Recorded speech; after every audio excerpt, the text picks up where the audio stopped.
ناظرین کرام، حالیہ دنوں میں جماعت اسلامی کے سینئر رہنما سے میری غیر رسمی ملاقات ہوئی۔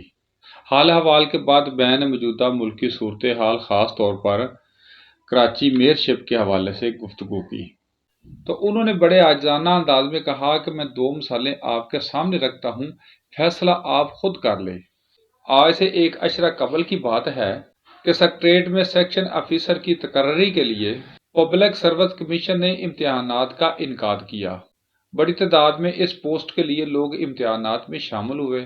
تحریری امتحانات کی کامیابی کے بعد اگلا مرحلہ انٹرویو کا تھا، جس میں طے شدہ ضوابط کے مطابق پبلک سروس کمیشن کے تمام ممبران کی موجودگی بہت ضروری تھی۔ انٹرویو کی تاریخ کا اعلان کر دیا گیا اور مقررہ وقت پر پبلک سروس کمیشن کے تمام ممبران اپنی سیٹوں پر براجمان تھے۔ ایسے میں کتنے ہی امیدوار جو مضبوط خاندان اور سیاسی پس منظر رکھتے تھے، ان کے سلیکٹ ہو جانے کی امیدیں زیادہ تھیں۔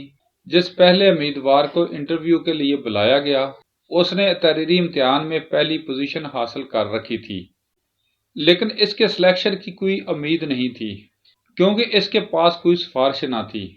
خلاف معمول پبلک سروس کمیشن کے ایک معزز ممبر نے اپنے باقی ساتھیوں سے درخواست کی کہ اس سے سوالات کا آغاز مجھے کرنے دیا جائے، جو کہ متفقہ طور پر درخواست منظور کر لی گئی۔ پہلا سوال جو امیدوار سے کیا گیا وہ یہ تھا کہ آپ کے والد صاحب کیا کرتے ہیں، تو اس بچے کا سادہ سا جواب تھا کہ میرے والد موچی ہیں اور جوتے گانٹتے ہیں۔ دوسرا سوال کہ آپ اپنی زندگی کا ناقابل فراموش واقعہ بیان کریں۔ اس بچے نے بتایا ہمارے کالج میں انٹر کالج تقریری مقابلہ تھا، جس میں مختلف کالجز کے بچے اپنی تقریری صلاحیتوں کا لوہا منوانے کے لیے موجود تھے۔ تقریروں کا سلسلہ جاری تھا۔ میرے کچھ دوستوں نے مذاق کے طور پر میرا بھی نام لکھوا دیا اور نام پکارنے پر مجھے اس حال میں سٹیج پر پہنچایا گیا۔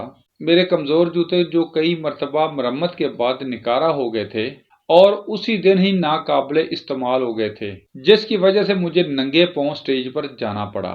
ڈائس کے پیچھے اپنے ننگے پاؤں چھپا کر تقریر شروع کر دی۔ تمام تقریر کے اختتام پر وہیں پہ نتیجے کا اعلان اور انعامات کی تقریب بھی منعقد کی گئی، جو پہلے مرحلے سے بھی زیادہ مشکل تھا۔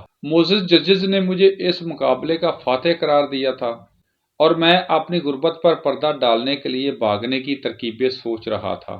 جو ہی میں نے وہاں سے کھسکنے کی کوشش کی تو میرے دوستوں نے مجھے پکڑ لیا اور میں ننگے پاؤں اپنا انعام وصول کرنے کے لیے سٹیج کی طرف گامزن تھا، اور میری آنکھوں میں بیک وقت خوشی اور غمی کے آنسو تھے۔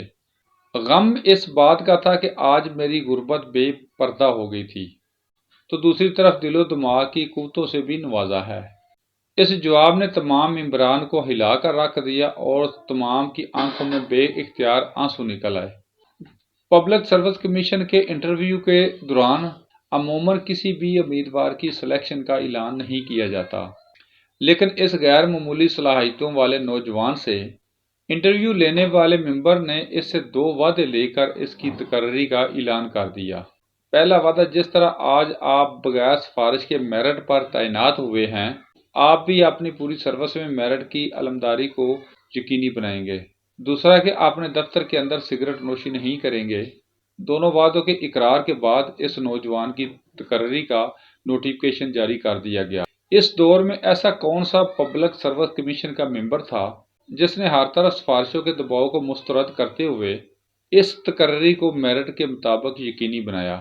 یہ کوئی اور نہیں، جماعت اسلامی کے آزاد کشمیر کے نو منتخب امیر جناب ڈاکٹر محمد مشتاق تھے، اور جماعت اسلامی کے ہر کارکن اور اکابرین کی ایسی بے شمار مثالیں موجود ہیں۔ اور اب آئیے دوسری مثال کی طرف۔ کراچی کا جو حشر کیا گیا ہے وہ سب کے سامنے ہے۔ آدھے سے زیادہ کراچی پانی کی بوند بوند کو ترس رہا ہے، اور ٹینکر مافیا پانی چوری کر کے کس کی اشیر بات پر بلیک میں پانی بیچ کر کس کس کو حصہ دے رہا ہے، جبکہ کراچی میں عرصہ دراز سے پاکستان پیپلز پارٹی کی حکومت ہے۔ وہ تمام لوگ جو اپنی تقریروں اور تحریروں میں نہیں، عملی طور پر بھی میرٹ کی بحالی پر یقین رکھتے ہیں، ان کے لیے جماعت اسلامی کے علاوہ کوئی آپشن نہیں۔ ناظرین کرام، یہ مثالیں سنتے سنتے میں اپنی سوچوں میں گم تھا تو جماعت اسلامی کے وہ معزز ممبران نے کہا، فیصلہ آپ پر چھوڑتا ہوں، اللہ حافظ۔